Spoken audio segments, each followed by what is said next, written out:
Fresh Morning. Fresh Morning.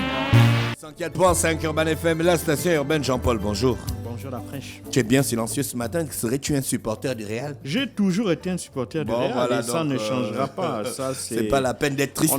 Non, je ne suis pas triste. Je suis seulement un peu déçu parce qu'on aurait, on aurait espéré remporter cette 14e Ligue des Champions. Bon, il nous a échappé une fois encore, mais ce n'est pas grave. Ce n'est que partie remise. Mais seulement, il faudra.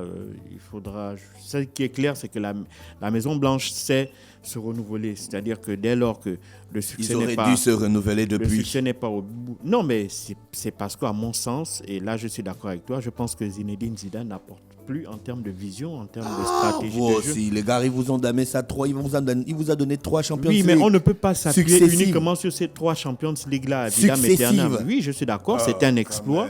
Et on le lui sera toujours reconnaissant. Mais il est clair qu'aujourd'hui, il y a un autre style de jeu qui est utilisé par les entraîneurs. Il y a un autre style de jeu, apparemment, qui donne de meilleurs résultats. Et ça se voit aujourd'hui parce quand on regarde les 2 matchs à l'aller et au retour, l'équipe de Chelsea n'a pas eu la possession du ballon. Hein. Il faut bien regarder. Hier, par exemple, c'était 66% de possession de balle pour le Real de Madrid et 44% pour Chelsea. Mais le Real de Madrid a eu une possession stérile. C'est-à-dire qu'il n'y a eu que 3 occasions de but, 3 tirs cadrés et du même joueur, donc de Karim Benzema. Donc si on enlève Karim Benzema et Thibaut Courtois, déjà on aurait pris au moins 4 ou 5 buts. Et Thibaut Courtois, c'est le gardien. Oui, Thibaut Courtois nous a empêchés de vous a sombrer sauvé, véritablement. Oui. Donc il faut reconnaître ça. Donc en dehors de ces 2-là, quand on regarde le milieu de terrain, quand on regarde l'ossature, quand tu regardes l'ossature du Real de Madrid, donc devant tu as Toni Kroos et Modric. À mon avis, hier, ils étaient totalement esselés, même si Modric a fait preuve il a montré sa véritable maîtrise technique, mais cette maîtrise technique-là n'était pas poussée vers l'avant. Karim Benzema, plusieurs fois, a dû décrocher pour venir chercher le ballon en milieu de terrain et essayer de mener des attaques. Et puis, derrière, Ramos, qui sortait de blessure, il ne devait pas être titularisé. L'autre encore, là, Eden Hazard, c'est un naufrage vraiment incroyable. Je ne sais pas pourquoi un match aussi capital, quelqu'un qui n'a joué, non, il faut être lucide dans l'analyse.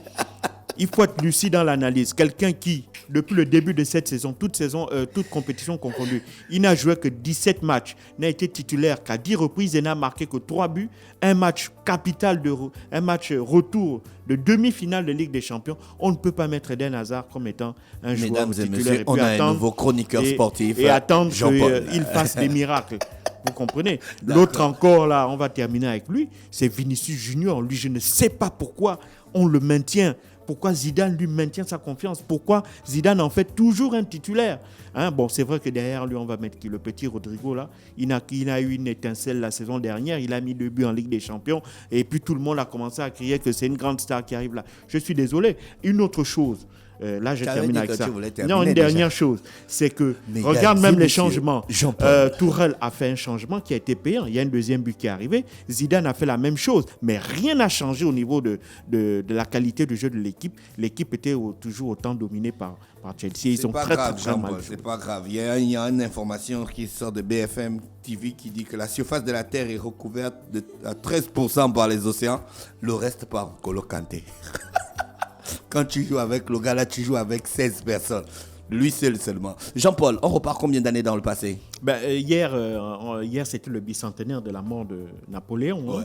Donc, Napoléon, qui ne connaît pas Napoléon? Il y avait beaucoup de Napoléon. Il y avait Napoléon Bonaparte, il y avait Napoléon Ier. Non, Napoléon Bonaparte, c'est Napoléon Ier. Maintenant, Napoléon... Quand on dit Napoléon qui a fait la bataille de Waterloo avec les Anglais. Voilà, c'est Napoléon Bonaparte. Voilà. Maintenant, lui, évidemment, il a 2 types de descendance. Il a une descendance qui est légitime, c'est-à-dire qu'il a fait dans le mariage, il a fait un seul garçon, c'est Napoléon François-Joseph Charles Bonaparte, qui était connu lui-même sous le nom de Napoléon II. Lui, il a régné pendant environ 6 mois, en 1815, même pas 6 mois, il a régné environ un mois et demi en 1815, juste la période où Napoléon Ier va abdiquer après la défaite de Waterloo. Oui. Et quand il va partir en exil sur l'île de Sainte-Hélène, où il va rester du 14 mai 1821 jusqu'au 5 mai 1821. Il est parti en février, 1821, et il est resté jusqu'à sa mort le 5 mai 1821. Donc, ensuite, Napoléon II va, lui, à son tour, abdiquer, et il va donner transmettre le pouvoir à un nouveau régime qui va mettre un terme au Premier Empire. Et puis, son fils légitime, malheureusement, va décéder très jeune. Il va décéder à l'âge de 21 ans et il ne va pas laisser de descendance. Par contre, ça, on le sait aujourd'hui, on le sait depuis longtemps, Napoléon avait des enfants qu'il avait eu de relations extra-conjugales.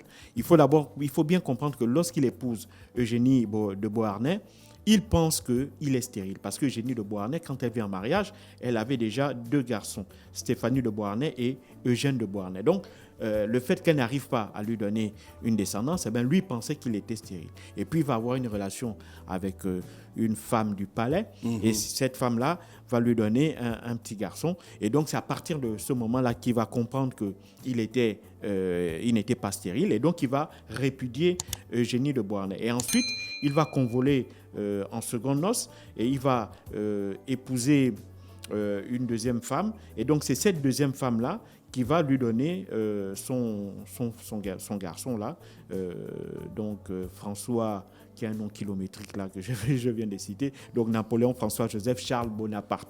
Donc, alors, Napoléon, il était quoi exactement? Un roi, un empereur? C'était quoi son titre, son titre de règne? Après 1789, la France rentre un peu dans une période trouble. Après la Révolution, la prise de la Bastille. Il va y avoir une succession de périodes de troubles, et Napoléon va justement en profiter, puisque lorsqu'il va d'abord s'engager dans l'armée et aller à partir de la conquête de l'Égypte, la conquête de l'Égypte, et donc à partir de là, la conquête de l'Égypte, c'est aux alentours de 1870-1880. Qu'est-ce que je raconte? 1780 aux alentours de là. Et donc, à partir de la campagne d'Égypte, il va connaître une victoire, et puis il va commencer à bâtir sa légende, la légende qui fait de lui un grand guerrier, un grand général. Et puis, à partir de là, il va rentrer en France et il va faire un coup d'État, tout simplement.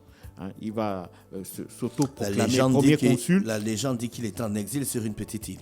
Il est revenu avec une barque. Il va connaître l'exil à 2 reprises. Le roi a envoyé une armée aller l'intercepter à la plage où il rentrait avec cette barque en France, je crois qu'il revenait d'Angleterre, et il a détourné cette même armée qu'on avait envoyée l'intercepter pour renverser le roi. C'est vrai? Non, ça c'était en 1815. Quand il part, le premier exil, il va à l'île d'Elbe. Et puis là-bas, certains généraux vont aller le chercher et lui demander de le ramener parce que c'était le seul homme qui était... Parce que l'Empire risquait d'imploser. Et donc, on va le ramener. Et à partir de là, il va tenter... il va reprendre le pouvoir, tout simplement. On le ramène, il revient à Paris, acclamé par la foule et tout ça. Et immédiatement, il reprend le pouvoir. Et donc, ses ennemis constatent ses ennemis, c'était quasiment la plupart des monarchies européennes. Vous voyez la dangerosité. Ils connaissent déjà la dangerosité de l'homme. Et donc, ils vont tout mettre en œuvre pour l'empêcher, évidemment, de mettre en œuvre toute sa volonté d'hégémonie de l'Europe. Parce que Napoléon a à un moment dominé l'Europe. Et donc, quand il revient, ces monarchies-là craignent que Napoléon ne veuille revenir encore une fois de plus dominer leur royaume. Et donc, ils vont là tenter le tout pour le tout, notamment dans la bataille de Waterloo, parce qu'on dit souvent que c'est les Britanniques qui l'ont emporté. Non, c'était une coalition d'États dirigée par les Britanniques. Voilà. Donc Napoléon était tout seul contre une coalition, en fait. Voilà, contre une coalition. Mais à l'époque, la France était l'armée la plus puissante du monde. Oui. Donc il avait véritablement une armée. Mais j'en avais même parlé ici, j'avais fait une chronique qui expliquait l'une des raisons, qui expliquait la raison principale, la défaite de Napoléon dans la bataille de Waterloo, c'est la météo. Il faut savoir que la veille de la bataille, il va y avoir un véritable torrent de pluie qui va s'abattre sur la zone où le conflit devait avoir lieu. Et donc, ça va rendre le sol totalement meuble. Et donc, quand le sol est totalement meuble, et il y avait beaucoup d'humidité dans l'air. Donc, toutes les armes qui étaient conventionnelles à l'époque, eh ben, les canons et tout ça avaient une portée qui avait été réduite du fait de l'humidité dans l'air. Et puis, comme la cavalerie et l'infanterie constituent aussi l'une des parties les plus importantes dans ces armées, eh ben, ces cavaliers et ces soldats-là avaient du mal à se déplacer parce que le sol était meublé. Comme la bataille de Waterloo, c'était une bataille offensive de la part de Napoléon. C'est Napoléon qui va lancer l'assaut contre ses ennemis. Eh ben, il va être embourbé et donc ses ennemis vont en profiter pour l'encercler et lui faire connaître la pire défaite de toute sa longue carrière de militaire. Et donc, à partir de là, il va connaître un second exil. Et cette fois-ci, ils ne vont pas le mettre à l'île d'Elbe, qui n'était pas très loin de l'Europe. Ils vont l'expédier à l'autre côté de l'Europe, donc l'autre côté du monde, dans le sud de l'Atlantique, dans l'île de Sainte-Hélène. Et c'est là-bas où il va rester jusqu'à sa mort, le 5 mai 1821. Maintenant, évidemment, durant il va y avoir de 1815 à 1821, il va vivre 6 années là-bas. Et donc, c'est durant ces 6 années là-bas, en quelque sorte, qu'il va, à travers il ne va pas écrire des mémoires, mais à travers des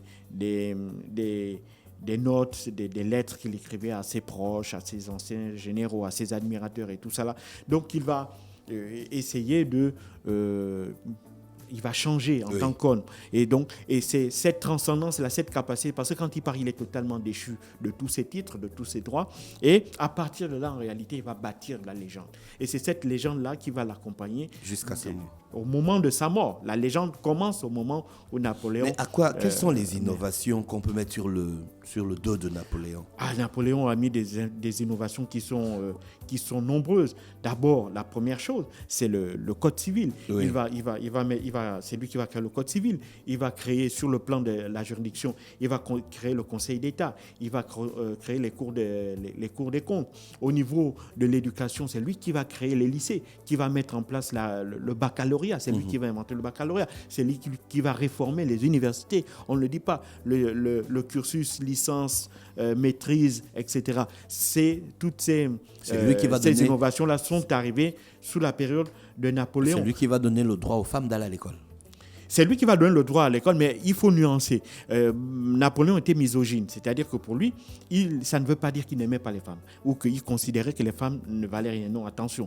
Mais par contre, lui considérait que la femme n'était pas l'égale de l'homme et que la femme n'avait pas les mêmes capacités intellectuelles, physiques et autres qu'un homme. Donc, on ne pouvait pas comparer une femme à un homme. L'homme était obstinément, réellement au-dessus de la femme. Mais néanmoins, il reconnaissait certaines qualités aux femmes, les mêmes qualités intellectuelles que les hommes, parce qu'il estimait que les femmes avaient une sensibilité parfois dans certaines situations que les hommes n'avaient pas. La preuve, quand il part pour la bataille de Waterloo en 1815, il met en place la régence, mais c'est Marie-Louise, sa seconde épouse, qui va gérer l'Empire, qui va signer les décrets, tu comprends.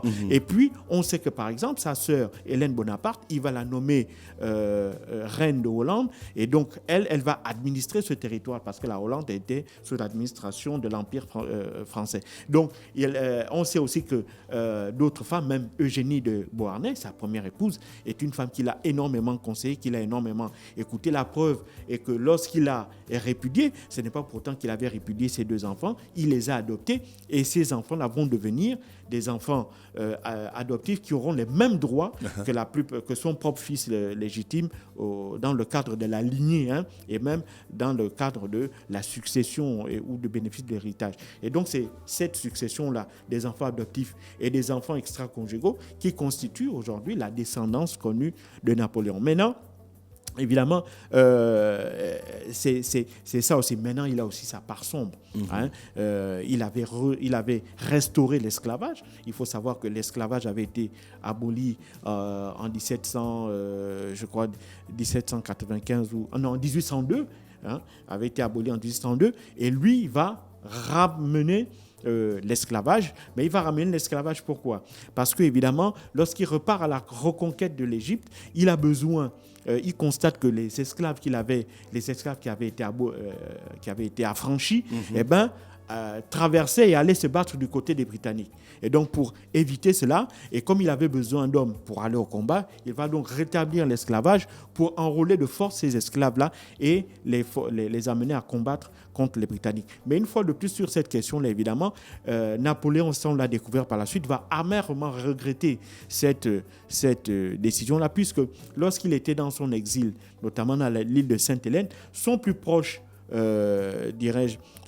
serviteur, était un ancien esclave. Et donc, dans l'île de Sainte-Hélène aussi, c'est une île britannique dans laquelle réside un certain nombre de familles, et il y avait également de nombreux esclaves qui vivaient là. Et donc, durant les 6 années, c'est les 6 dernières années de sa vie, durant lesquelles il était dans l'île de Sainte-Hélène, il va beaucoup côtoyer les esclaves, et il va donc beaucoup discuter avec eux, et il va se rendre compte de la situation extrêmement inhumaine de leur position, aussi bien sur le plan juridique que sur le plan social et autres. Et donc, il va amèrement regretter cela parce qu'il va savoir que pour la postérité, l'histoire devrait toujours le juger comme étant celui qui aura restauré cette chose abominable qu'est l'esclavage. Néanmoins, il faut comprendre aussi que l'homme avait ses défauts. C'était quelqu'un qui aimait d'abord la guerre, parce que c'était un militaire dans l'âme. Deuxièmement, si les premières guerres étaient des guerres politiciennes, des guerres de conquête pour la mise en œuvre d'un empire, là, on sait que les dernières guerres, notamment celles de 1812 et 1813, dont la campagne de Russie, à partir de là, il va connaître sa première lourde défaite qui va entraîner qu'il soit envoyé en exil dans l'île d'Elbe. Ces 2 guerres-là, ce sont des guerres en fait de trop, parce que Napoléon, qui a toujours connu des victoires au cours de sa très longue carrière, pas longue carrière, c'est quand même une assez jeune carrière parce qu'il est mort, il avait 51 ans. Mais à partir de l'âge de 22-23 ans, lorsqu'il est officier dans l'armée française, il va connaître de victoire en victoire. À 25 ans, il était général et à 35 ans, il va devenir empereur. Donc, c'est quelqu'un qui, toute sa vie, va, si tu veux, vivre à 200 à l'heure. Et donc, dans cette vie intrépide-là, va toujours l'amener à prendre des décisions sur le court terme.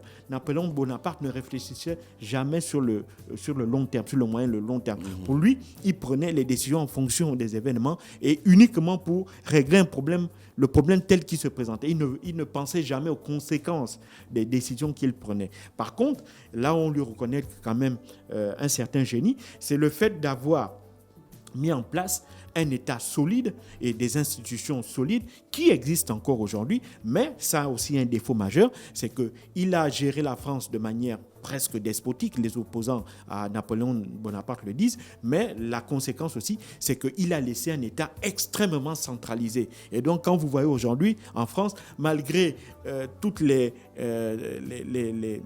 systèmes de décentralisation qui ont été mis par la suite à travers les régionalisations, la création des préfectures, c'est une idée de Napoléon Bonaparte, mais les régions, les communes, les transferts de compétences, etc. reste que malheureusement, sur le plan politique, la France reste toujours un État extrêmement centralisé et cela date depuis l'époque de Napoléon Bonaparte. Donc c'est ce qui explique que, évidemment, chaque année, lorsqu'on parle de Napoléon Bonaparte, que l'on soit de gauche ou de droite en France, je parle en France, les avis sont mitigés. Il faut savoir que, par exemple, les Français de sensibilité dite de droite reconnaissent en Napoléon quelqu'un qui a ramené l'ordre et la sécurité. C'est quelqu'un qui a été celui qui a mis en place un État fort. Et donc, c'est cet État fort qui a permis à la France de devenir un empire et de rayonner dans le monde entier. Par contre, pour les gens de sensibilité dite de gauche, Napoléon, c'est un despote parce qu'il a géré la France en dictateur. Et pire, il a rétabli l'une des pires atrocités de l'humanité, c'est l'esclavage. Et surtout, il a passé sa vie à faire la guerre. Merci Jean-Paul qui est avec nous ce matin sur les 104.5 Urban FM, la station urbaine dans le brin d'histoire. Aujourd'hui c'est jeudi, la radio est en mode old school. On va en musique, on va retrouver René Ruth dans quelques minutes. N'oubliez pas, si vous voulez vous nous envoyer des big up, le numéro c'est le 065 05 10 45. On fait un big up spécial à Gabriel Licambo qui est avec nous ce matin. Voici La Bouche avec le titre Be My Lover. Stop Fresh Morning.